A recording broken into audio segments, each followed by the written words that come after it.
Alô, alô, bom dia a todos. Essa é uma coisa nova para mim, fazer live no Facebook, vídeo ao vivo. Eu sou muito ruim com tecnologia, mas vamos tentar. Estou aqui na condição de professor. Opa, Rafinha entrou aí. Tudo bem, Rafinha? Tudo jóia? Estou esperando o Ju entrar também. Aqui do meu lado, meu assistente, Filipinho. Senta lá. Então é isso aí, gente. Estou aqui na condição de professor dos adolescentes da nossa querida comunidade presbiteriana independente Cidade Líder. E, como prometido, nós vamos fazer aqui uma live, né? Nós não estamos juntos pessoalmente, né? Mas estamos juntos através do nosso coração, do nosso amor, através de Jesus Cristo, né? Através da nossa fé.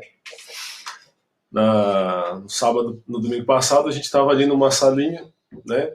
E a gente nunca imaginava que no domingo seguinte a gente ia estar aí, né, Rafa? No computador, nos falando aqui pela internet. Mas enfim, é assim que são as coisas, né? As coisas são imprevisíveis. Nada nesse mundo é previsível, né? Quem sabe o que vai acontecer daqui no próximo minuto, né? Na próxima hora, amanhã, né? A gente não tem nenhuma capacidade, né, de dizer com certeza o que vai acontecer.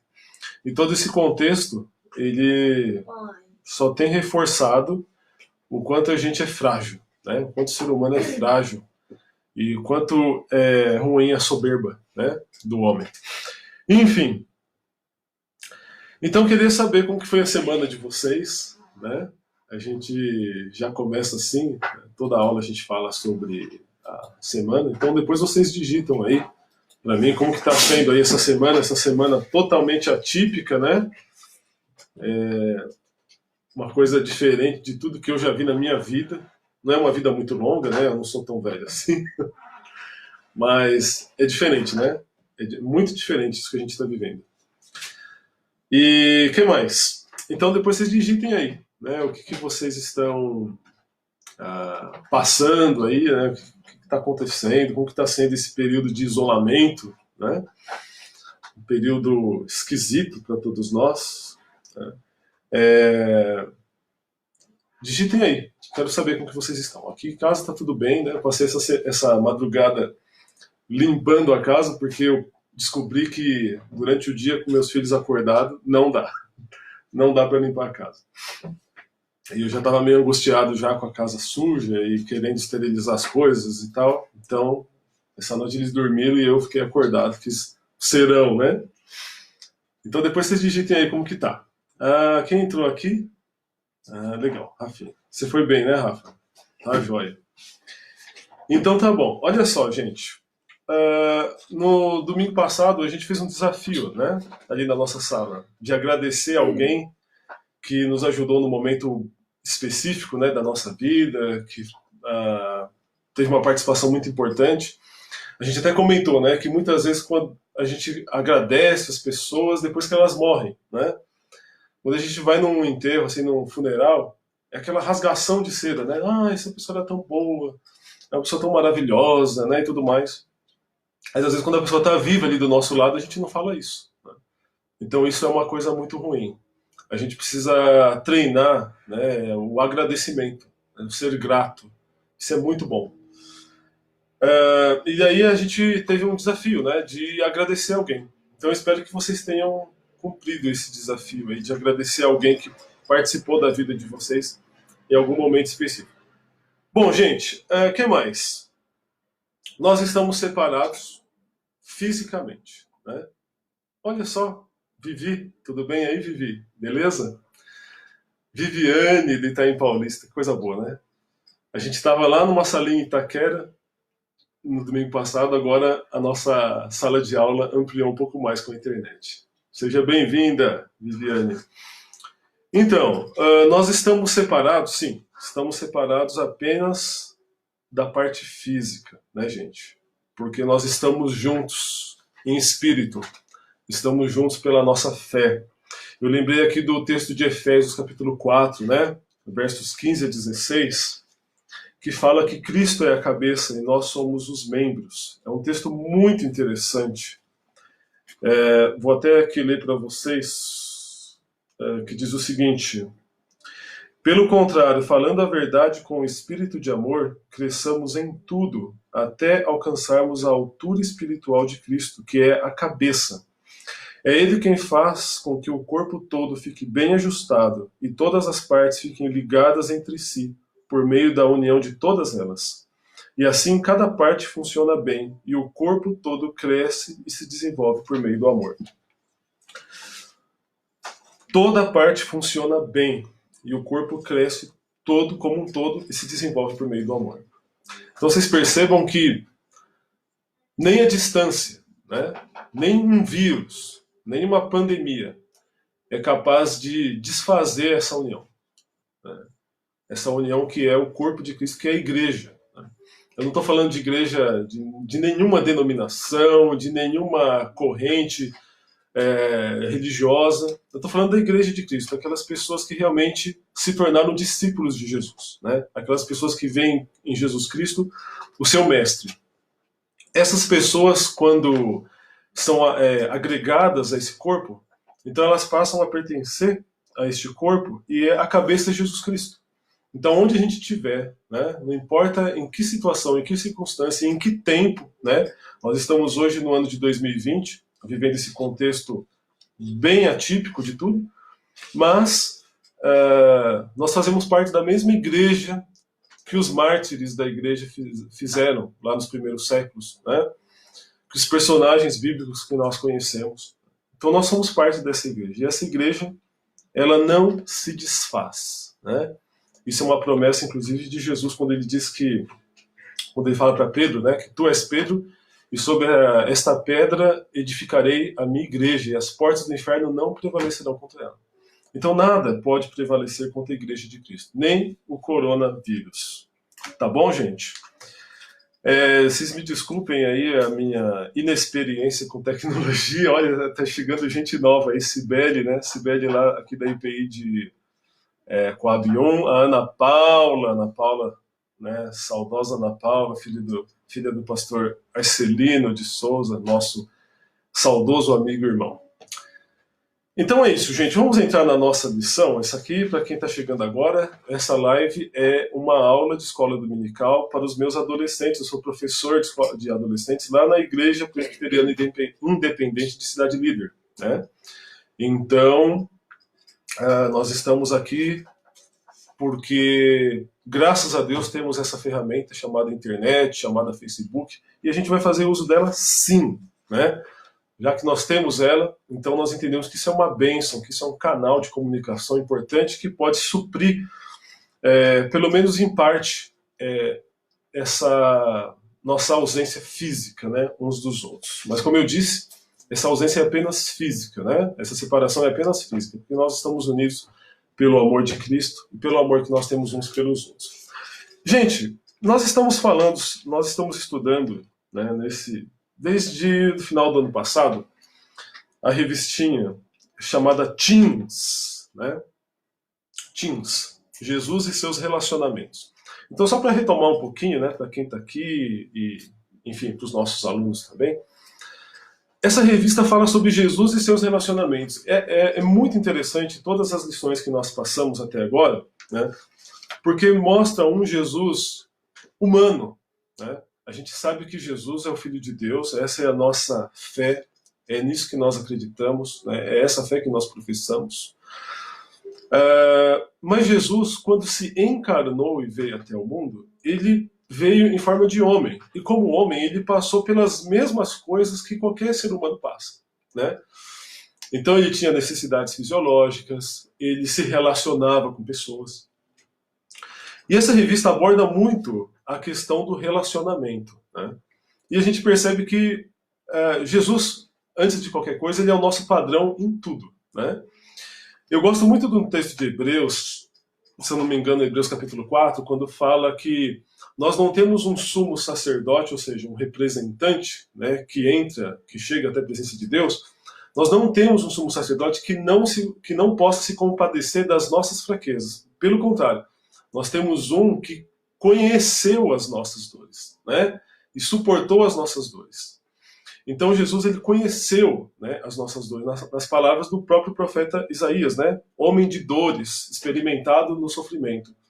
Então Jesus, ele foi profetizado por Isaías 700 anos antes de vir à Terra, antes de se encarnar, e ele já foi profetizado como alguém que era conhecido pelas dores, né? Um homem de sofrimento. Então ele conheceu as nossas dores.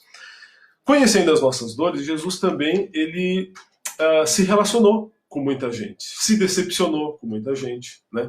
Com certeza decepcionou muita gente, né? Especialmente os religiosos. Se tinham pessoas que se decepcionaram com Jesus, essas pessoas eram os religiosos. E aqui fica uma palavra, né? um parênteses. A fé cristã não é uma religião. A gente precisa, de uma vez por todas, desmistificar essa questão, né? E quebrar esse paradigma. Nós não somos religiosos, ou se somos, devemos parar de ser. Porque Jesus não veio definitivamente trazer religião nenhuma. Ele veio trazer fé. Né? Ele veio trazer uma experiência de fé, um estilo de vida. Então aquele que é cristão, aquele que é discípulo de Jesus, ele não é religioso. Né? Ele não está confinado às paredes de um templo, né? Como alguns têm dito nesses últimos dias, aí nas redes sociais, né, que o templo tem que estar aberto e tudo mais. Não. Aquele templo onde a gente se reúne, né, onde está ali construídas as igrejas, ela é apenas um lugar de reunião, né? Um lugar de reunião. Mas a igreja de Cristo somos cada um de nós. Então Jesus, ele se relacionava com as pessoas nesse sentido, né? Quebrando muitos paradigmas, se assentando com pecadores, né? Inclusive uma das lições que nós estudamos aqui foi justamente quando Jesus foi à casa de Zaqueu, um famoso texto bíblico. Né? Jesus estava lá na casa de Zaqueu, Zaqueu, um publicano, cobrador de impostos, odiado pelas pessoas, justamente porque cobrava impostos abusivos, né? Então, vocês imaginem, né? Hoje em dia, nós também pagamos impostos abusivos, né? Se eu não me engano, quem está aí me assistindo, bem mais versado, mais inteligente do que eu, sabe que nós pagamos em torno de 30% ou mais de impostos dos produtos que nós consumimos, né? Seja que produto for. Mas a gente sabe muito bem, a gente sente isso na pele, especialmente agora, que esses impostos nem sempre são revertidos para o bem da população, né? Então vocês imaginem, na época, né, do Novo Testamento, quando foi escrito, como que era a situação, né? Naquela época os impostos eles eram absolutamente abusivos, né? E o povo não tinha posto de saúde, não tinha hospital, não tinha coleta de lixo, não tinha nada disso, né? Então era uma situação muito pior do que a gente vive hoje na era moderna, né? E então vocês imaginem como que um cobrador de imposto era odiado, né? E Zaqueu era um cobrador de imposto, só que Zaqueu ele tinha uma qualidade diferente, né? Ele, por algum motivo, ele ficou instigado a conhecer Jesus, né? Vocês sabem que Jesus ele era quase que uma celebridade. Por onde ele passava, ele arrastava multidões com ele. E Zaqueu queria fazer de tudo para ver Jesus, né? Estou resumindo aqui a nossa lição. Se eu não me engano, o nome dessa lição é um jantar diferente, um jantar transformador.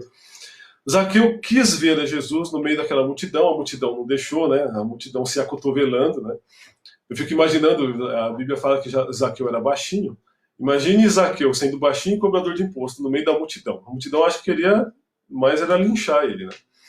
E daí ele teve uma ideia que quebrou paradigmas, uma ideia que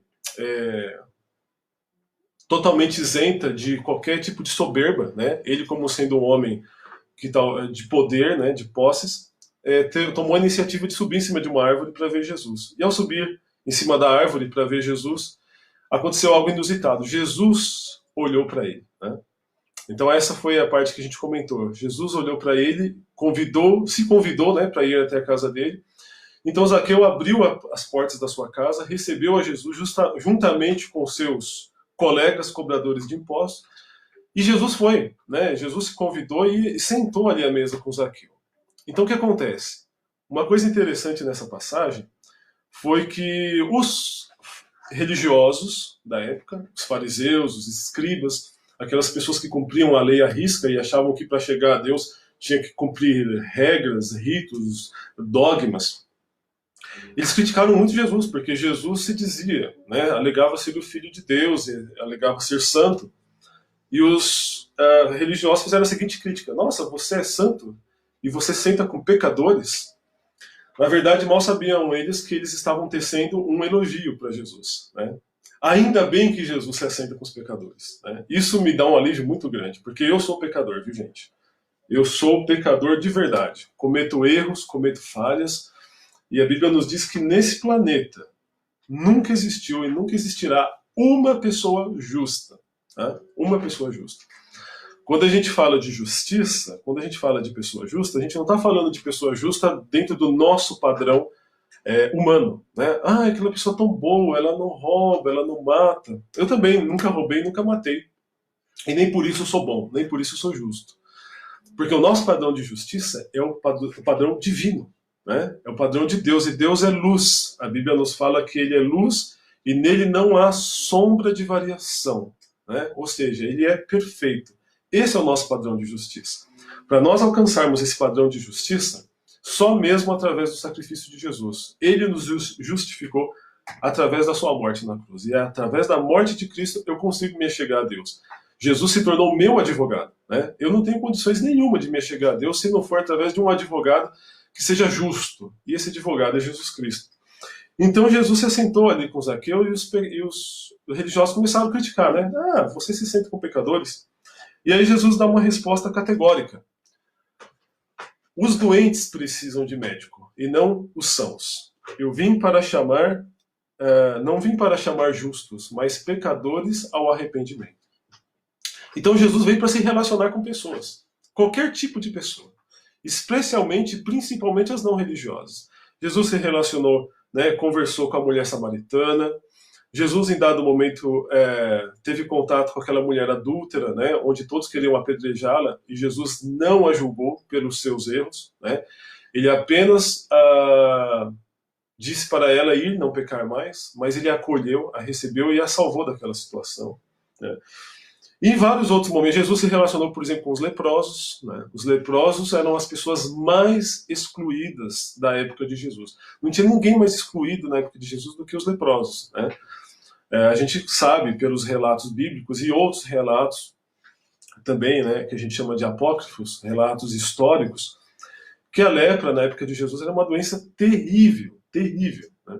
As pessoas ficavam isoladas, elas ficavam totalmente ausentes e distantes da sociedade. Quando elas chegavam para algum lugar, elas tinham que dizer, né, anunciar que elas estavam chegando, né, dizendo: eu sou imundo, imundo. E daí as pessoas se afastavam. Então vocês imaginem, né, os leprosos na época de Jesus eram pessoas depressivas. Acho que era o pior estado que alguém poderia chegar na época de Jesus, era a lepra. Mesmo assim, Jesus quebrou esse paradigma, quebrou talvez o preconceito, né, e foi ter, né, a Bíblia diz que ele foi ter com os leprosos. Então Jesus se relacionava, né? Jesus se relacionava. Por isso, meus queridos que estão aqui ouvindo, se existe um valor cristão, autêntico, que deve ser sustentado, né, e hoje em dia, por conta desse coronavírus, está sendo um pouco prejudicado, ou bastante prejudicado, é o relacionamento, né? Jesus se relacionava com pessoas. Os religiosos não se relacionam com ninguém. Religioso se relaciona com religioso, né? E quando alguém não religioso entra no seu grupo, ele é tido como um ET, né? Ele é tido como alguém que não faz parte daquele grupo, né? Alguém que a gente deve ter cuidado. Quando, na verdade, Cristo veio e quebrou esses paradigmas e ele mostrou que a igreja ela tem que estar com as portas abertas. Qualquer pessoa, de qualquer religião, de qualquer credo, de qualquer confissão de fé, de qualquer opção de gênero, ou qualquer coisa do tipo, de qualquer raça, tribo, qualquer pessoa é bem-vinda na igreja. A igreja está de portas abertas e deve estar de portas abertas para receber qualquer pessoa, né? Se a igreja de Cristo não estiver aberta para receber as pessoas, ela não é de Cristo. Quando eu digo de portas abertas, é lógico, eu estou falando de uma maneira figurada, especialmente nos dias de hoje, com esse coronavírus, né? A igreja hoje em dia não tem que estar aberta do ponto de vista físico, né? Ela realmente tem que estar fechada, dentro das orientações de todas as organizações de saúde, né? Inclusive, tem surgido na mídia alguns pastores dizendo que não. Por favor, ignorem isso, né? A igreja é a primeira, na minha opinião, a ter essa responsabilidade de salvaguardar as pessoas, né? De uma responsabilidade pública, né? Face a esse problema sério que nós estamos tendo. Voltando à questão de Zaqueu, então Zaqueu almoçou com Jesus, né? Ou jantou, né? Ele ceiou com Jesus, e depois daquele almoço algo tremendamente espantoso aconteceu, né? Zaqueu tomou uma atitude radical. Ele que tinha o costume de roubar as pessoas, de se aproveitar das pessoas, cobrando impostos abusivos, fez a seguinte declaração, que a partir daquele momento ele devolveria tudo que ele roubou 4 vezes mais. Então vocês imaginem, a transformação na vida de Zaqueu não foi pequena, né? E ninguém que se encontra com Jesus tem uma transformação pequena. Ninguém fica do mesmo jeito, né? Todo mundo que se encontra com Jesus tem uma transformação radical na sua vida, né? Zaqueu, ele renunciou a tudo que ele era. Ele abriu mão das suas riquezas, ele abriu mão do seu status, né? Ele abriu mão do seu conforto, prometendo devolver tudo que ele tinha roubado. Então, gente, tudo isso para dizer que Jesus se relacionava com as pessoas e, através do seu relacionamento, através do seu contato, ele passava os valores do reino, né? Do reino de Deus. E isso era absolutamente transformador, né? Transformava realmente as pessoas, e o contato com Jesus mudava inclusive o caráter, né? O caráter e o temperamento, né? As pessoas, a partir daquele momento, se transformavam em pessoas diferentes. E é nisso que nós estamos trabalhando, né, nesses últimos domingos, né? Os relacionamentos de Jesus. E nessa lição eu já falei muito, nós estamos a 22 minutos já dessa live, eu vou tentar não me alongar muito. Novamente eu peço desculpa a vocês, eu sou muito ruim com tecnologia, é a primeira live que eu faço na minha vida, né? Então espero que vocês me perdoem por isso, tá? Olha só, gente, um encontro com cara de despedida. Não, na verdade não é esse. É a próxima, né? Acorda para a Vida é o nome do nosso estudo de hoje. Acorda para a Vida. Então veja bem, Lucas capítulo 22, versos 39 a 46. Eu, antes de ler o texto, vou contar aqui um pouquinho do contexto rapidamente. O que nós estamos falando aqui? Vocês sabem que Jesus, antes de ser crucificado, ele se reuniu com os discípulos numa última ceia, né, onde ele declarou abertamente que ele seria morto, né? Então ele pegou um pedaço de pão, pegou o cálice de vinho e disse: esse é o meu corpo, esse é o meu sangue que eu dou por amor de vós, né? Então, naquele momento, imagino que foi uma notícia bombástica para os discípulos, né? Jesus já tinha falado, né, e não tinha caído a ficha dos discípulos, que ele morreria, né?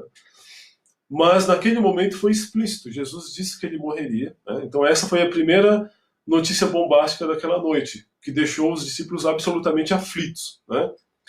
E a segunda, talvez pior do que a primeira ainda, foi que Jesus disse que um deles, né, um dos 12 que estavam ali reunidos com ele, seria o traidor. Então aí realmente os discípulos entraram em parafuso, né? Esse texto está lá em Lucas 22, 14 a 23. Então um começou a perguntar para o outro: sou eu? Aliás, todos eles começaram a perguntar para o mestre, né, para Jesus: sou eu que vou te trair, mestre? Sou eu? Sou eu?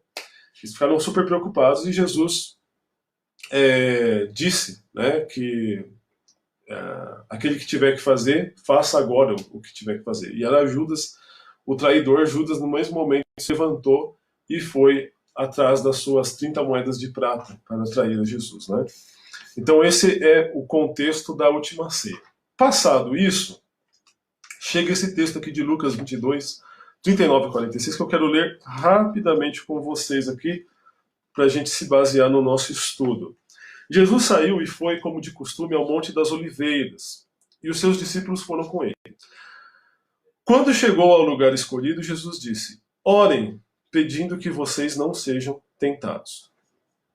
Então se afastou a uma distância de mais ou menos 30 metros. Estava pertinho ali, né? Ajoelhou-se e começou a orar, dizendo: Pai, se queres, afasta de mim este cálice de sofrimento.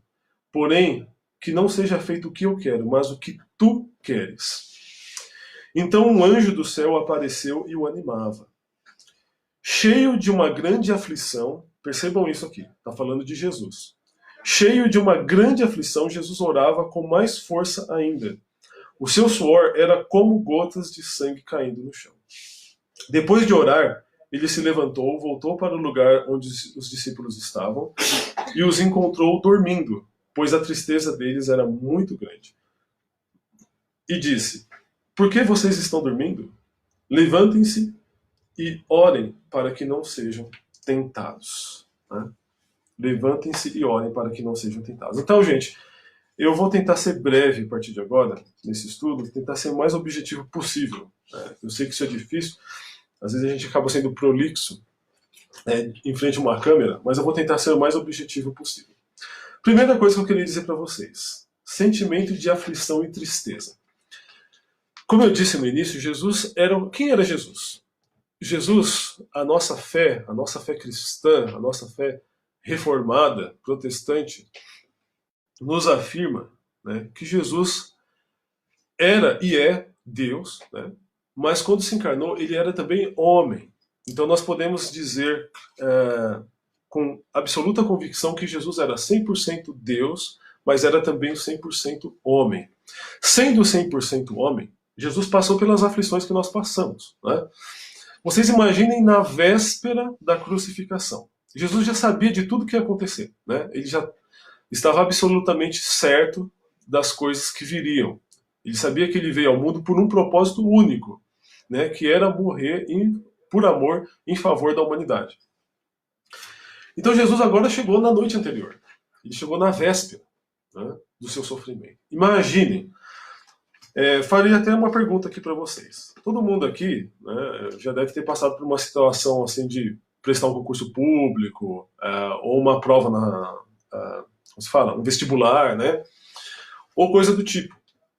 Ou enfrentar alguma situação no trabalho difícil que no dia seguinte você vai ter que encarar alguém, encarar o chefe, ou coisas do tipo. Né? Como que vocês se sentem na véspera de um desafio como esse? Né? Eu estou falando de uma coisa bem menor do que morrer. Né? Estou falando dessas coisas da vida, né? Fazer uma prova, ou ter que conversar com alguém sobre algum assunto difícil. Eu vou falar de mim. Eu normalmente me sinto bem ansioso, né? Fico trêmulo, né? Dói a barriga, dá calafrio. Né? Isso é por coisas, às vezes, menores, né? Por coisas pequenas. Vocês imaginem Jesus na véspera da sua morte, e não era uma morte simples, né? Era uma morte por crucificação. Só fazendo parênteses aqui, crucificação na época de Jesus era o pior tipo de morte, era a mais humilhante, né? Eram para aqueles bandidos mais top, né? Aqueles que fizeram as piores coisas. Jesus, sendo inocente, recebeu a morte de cruz, né? E não, como se não bastasse só a morte de cruz, ele passou por vários martírios antes disso. Né? A gente sabe da história de Jesus carregando a cruz, sendo açoitado, chicoteado, sendo xingado, né? E morreu na cruz. Então Jesus realmente, nessa véspera aqui, no Monte das Oliveiras, ele estava triste e aflito. Né? Aí o que o texto fala? O texto diz que ele convidou 3 dos seus discípulos. E a gente entende que esses 3 discípulos aqui, eles eram como se fosse a linha de frente de Jesus. Né? Quem eram eles? Quem conhece a música lá no barquinho, no Mar da Galileia, sabe quem são. Né? Pedro, Tiago e João. Jesus chamou Pedro, Tiago e João para orar junto com eles. Né? Porque estavam muito tristes e porque eram amigos íntimos. Né? O texto fala claramente no verso 44 que Jesus estava cheio de uma grande aflição. Né? Então, reforçando o que eu já disse. Vocês imaginem, gente. O texto chega a dizer que Jesus estava suando como que gotas de sangue. Né? Então ele estava sofrendo por antecipação. Ele foi tomado por uma, como eu posso dizer, por uma ansiedade, né? Entendendo que a ansiedade é uma preocupação exagerada, né? No caso nosso, uma preocupação exagerada com algo que ainda não aconteceu. Né? Então, quando hoje em dia as pessoas devem estar ansiosas aí com o coronavírus, né, dentro de casa, tendo que se adaptar a uma nova rotina, isso é um tipo de coisa, por exemplo, que gera bastante ansiedade, porque a gente não sabe de fato o que vai acontecer, né? E as previsões humanas que se fazem não são muito boas. Jesus, ele sabia o que ia acontecer, né? Eu acho que isso é pior ainda. Ele sabia de tudo, por tudo que ele ia passar. Por isso mesmo que ele estava sofrendo por antecipação. Eu chamo a atenção aqui também para o texto, no verso anterior, né, o verso 41, onde Jesus se ajoelha e começa a orar dizendo: Pai, se queres, afasta de mim esse cálice de sofrimento. Então Jesus ainda tentou apelar para Deus: Senhor, se queres, se é a tua vontade, passa de mim esse sofrimento, não deixe que eu passe por esse sofrimento. Porém, que não seja feito o que eu quero, mas o que tu queres. Não seja feito o que eu quero, mas o que tu queres. Então, ó, o Filipinho tá aparecendo aqui, ó. Esse aqui é meu filhão. Para quem não conhece, ele é meu companheirão de todas as horas. Ah, eu quero mostrar o joguinho aqui, depois você mostra. Ah, legal, legal. Então, gente, Jesus, ele estava absolutamente disponível e submisso à ordem divina. Ele veio para morrer, para se sacrificar, né, em amor à humanidade. Então ele estava realmente numa situação bem complicada, né? Não era a morte em si que apavorava Jesus. O que apavorava Jesus era provar na cruz o abandono de Deus, porque ali ele foi abandonado. Ali Jesus experimentou o pecado de toda a humanidade, né? De todos que estavam ali, né? De todos que estão até hoje vivendo, né? E de todos que ainda virão. Então era realmente uma maldição, né? Muito grande. Jesus se fez maldição por nós, né? O que a Bíblia nos alega. E aí eu pergunto para vocês. Antes disso, eu quero, na verdade, aqui, o foco dessa lição é a questão de Jesus chamar os discípulos com ele para orar, né? Então veja bem, Jesus chamou os discípulos por quê? Porque ele estava angustiado. O que aconteceu lá no Monte das Oliveiras? Os discípulos ficaram orando com ele, ao lado dele, o tempo todo, naquele momento de sofrimento? O que o texto diz? O texto nos diz o contrário. Os discípulos foram com ele, porém eles dormiram. Eles ficaram dormindo enquanto Jesus estava ali sofrendo, né? Vocês já passaram por alguma situação de sofrimento muito grande que vocês gostariam que alguém tivesse do lado de vocês e não tinha essa pessoa, né? Eu acho que isso não é uma situação incomum. Eu acho que ela é bastante recorrente, né? Eu tenho uma situação, eu vou compartilhar aqui com vocês, eu falo rapidamente, mas eu acabo demorando, né? Eu passei uma situação, acho que é a mais complicada da minha vida até hoje, assim, nesse sentido, dessa natureza. Foi exatamente há 10 anos atrás, em 2009, eu tive uma oportunidade de sair do país, estive lá nos Estados Unidos, né?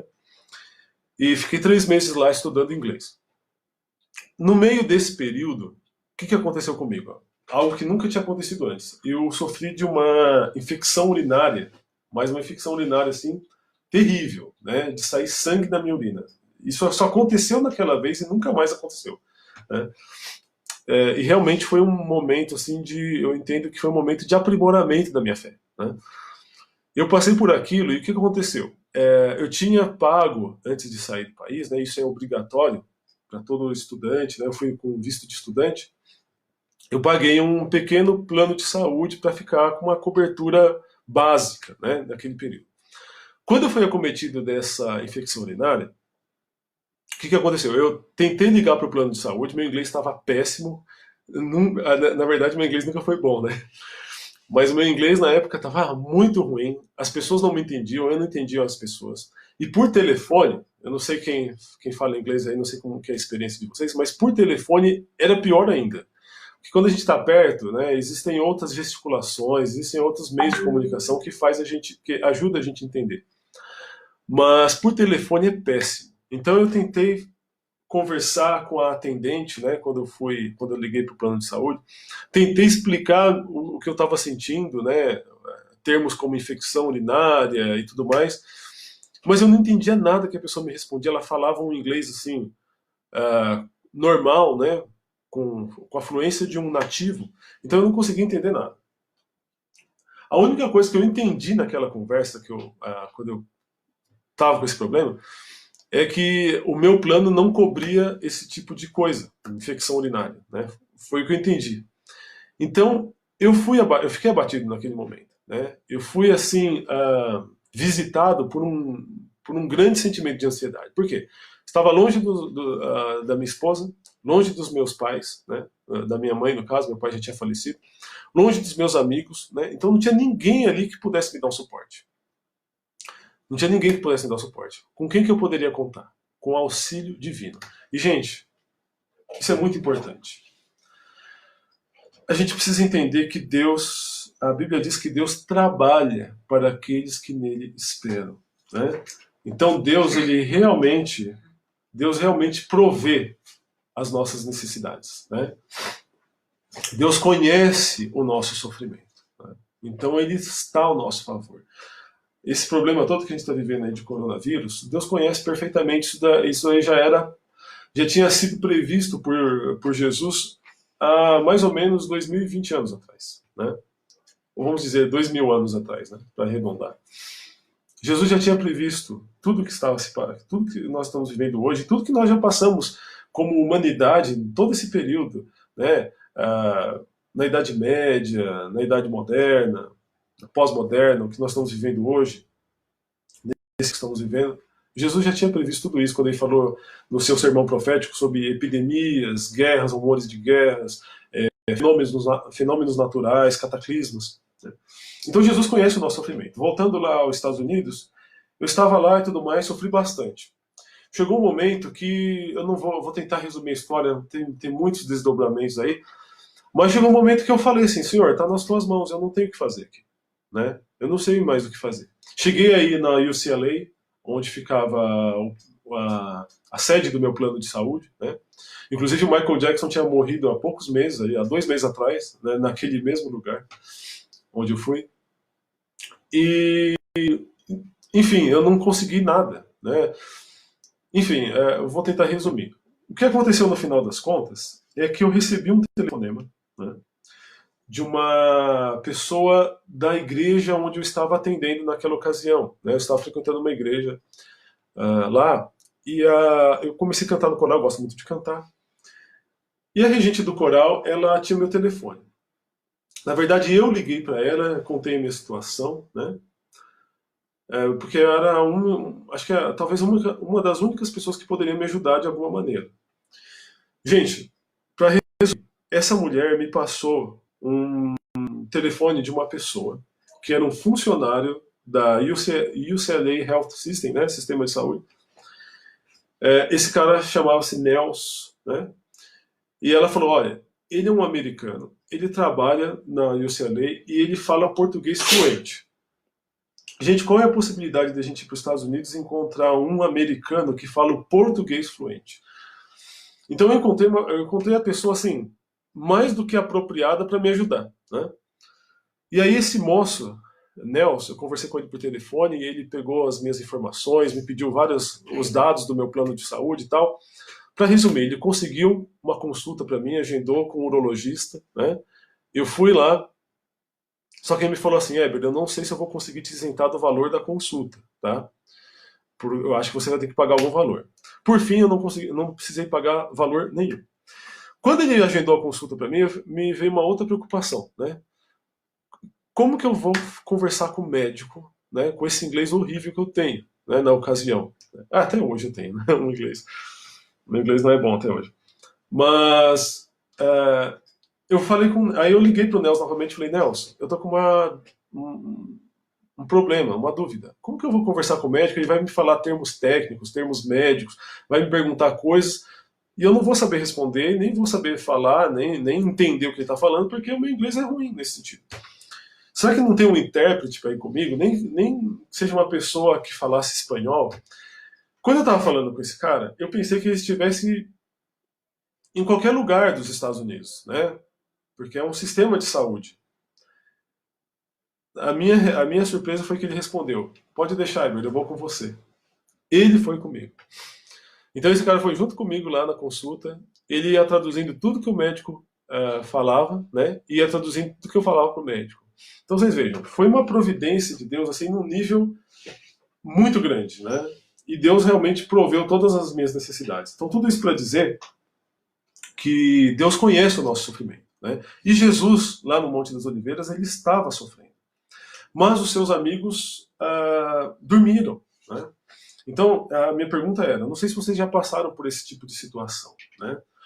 Hoje, nesse momento que nós estamos vivendo, né, totalmente novo, totalmente inusitado, da gente ter que ficar isolado em casa, eu imagino que...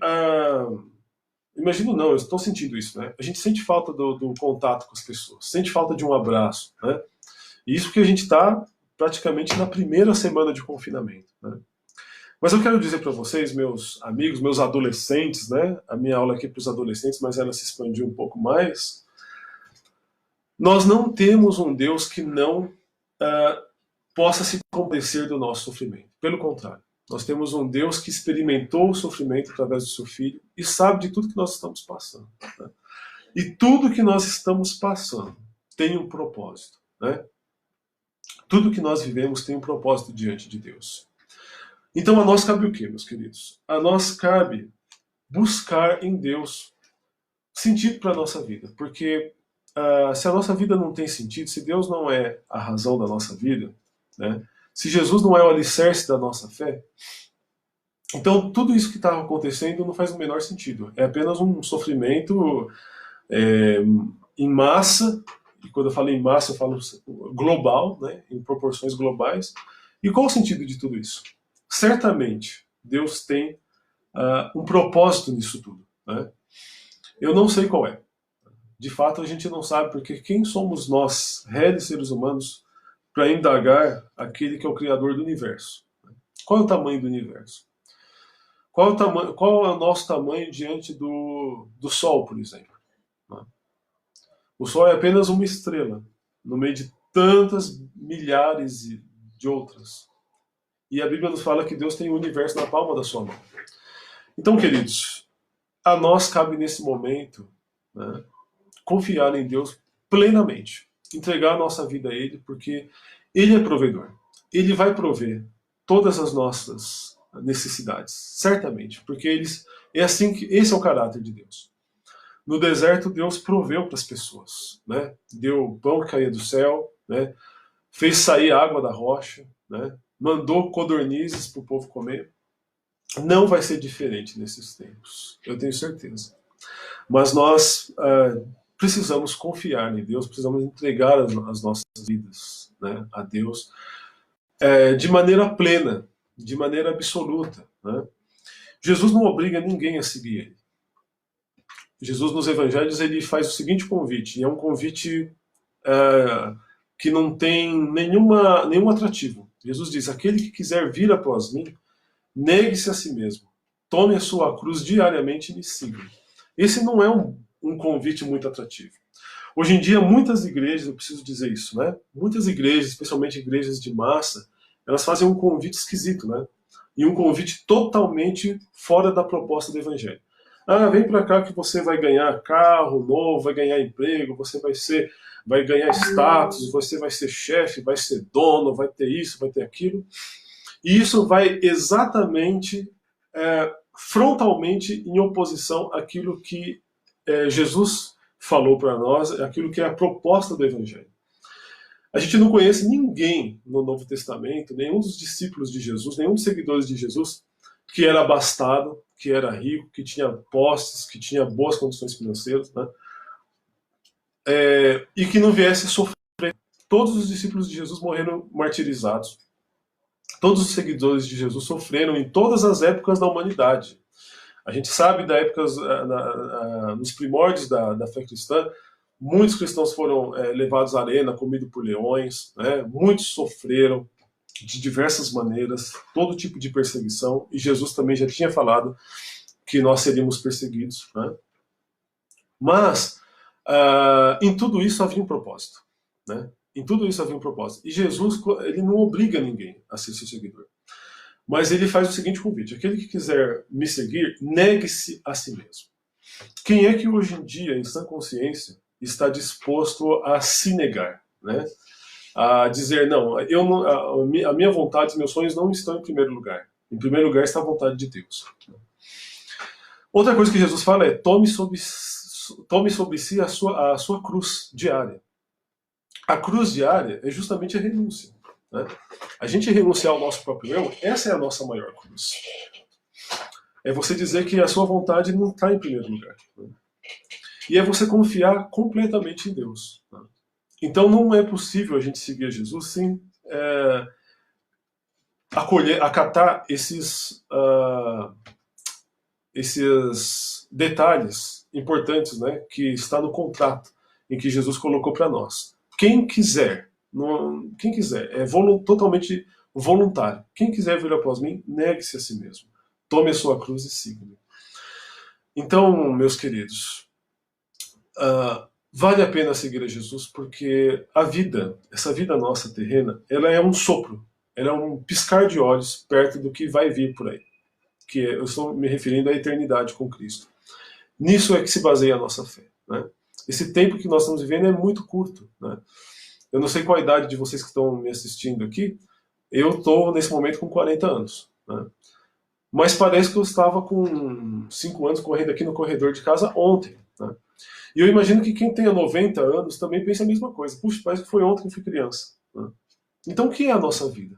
A nossa vida é muito efêmera, ela é muito passageira, né? Mas o que está por vir, né, é nisso que nós devemos nos concentrar, né? A Bíblia nos fala que o cristão ele é forasteiro aqui, né? Ele é forasteiro nessa terra. Nós somos estrangeiros. Essa não é a nossa pátria.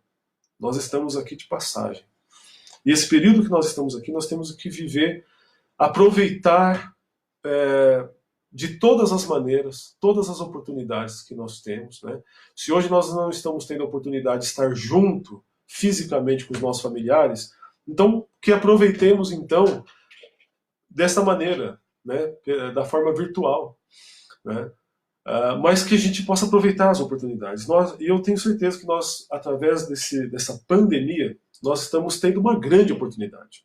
Eu estou vendo aí as reações das pessoas confinadas em casa, dizendo que está sendo forçado a passar por uma revisão de valores, né?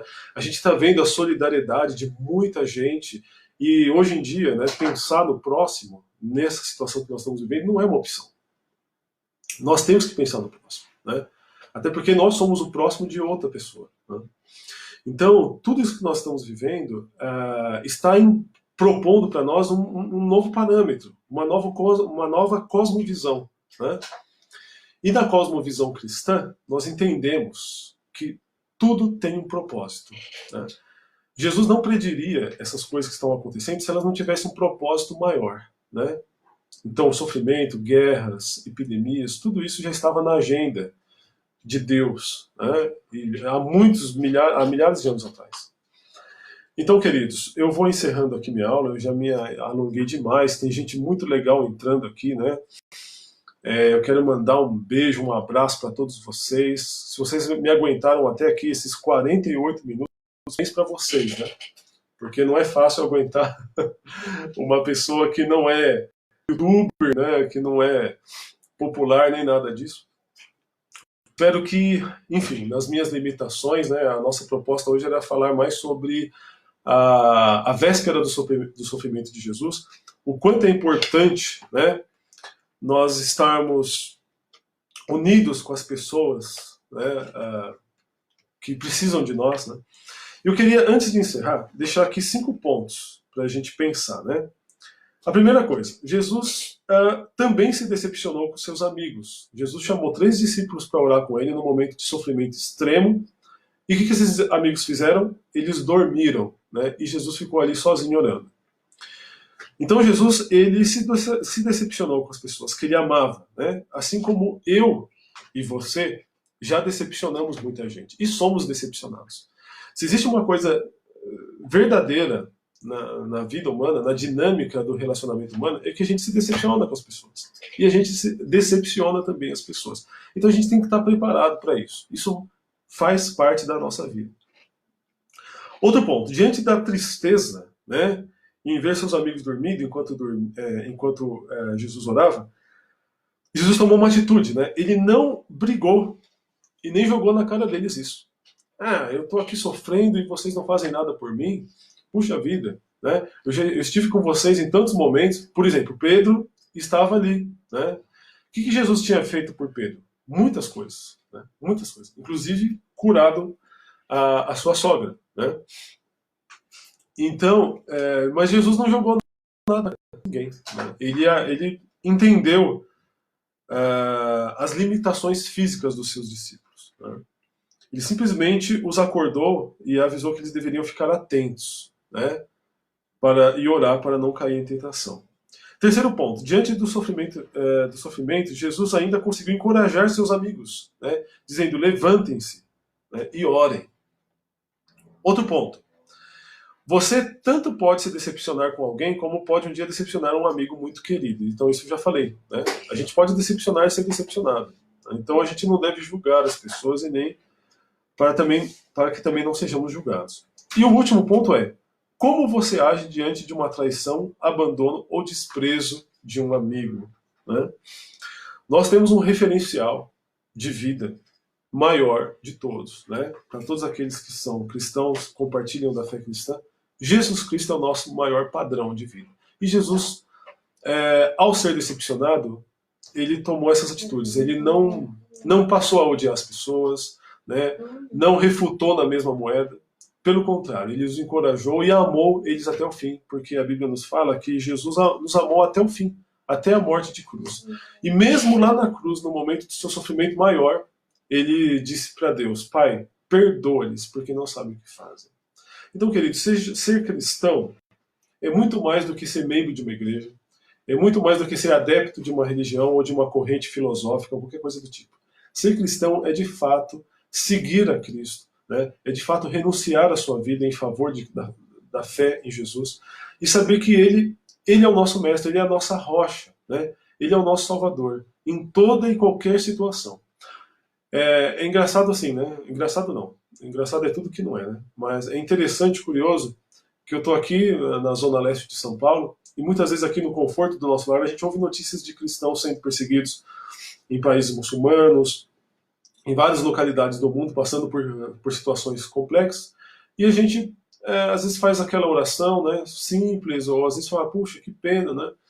Mas agora que a gente está sendo acometido desse vírus, que a gente está vendo os resultados que isso está produzindo na sociedade, na economia, então a gente sente na pele o que as pessoas muitas pessoas no mundo já sentem há muito tempo: isolamento, né, tristeza, angústia, esse tipo de coisa. Mas, meus queridos, a minha palavra nessa manhã para todos é de esperança, né? Se tem uma coisa que a gente pode fazer agora é buscar a Deus. A Bíblia fala que nós buscaremos a Deus e o encontraremos quando nós buscarmos de todo o nosso coração. Então é tempo da gente confiar em Deus, absolutamente, né? Outra coisa que a Bíblia nos diz lá em Pedro, né, é que nós devemos lançar sobre Deus as nossas ansiedades, porque Ele tem cuidado de nós. Se existe uma verdade bíblica, é que Deus tem cuidado de nós. Nós quem? Aqueles que confiam nele, né? Aqueles que apoiam sua fé em Jesus Cristo. Tá bem, meus queridos? Obrigado por tudo, quase 1 hora de vídeo.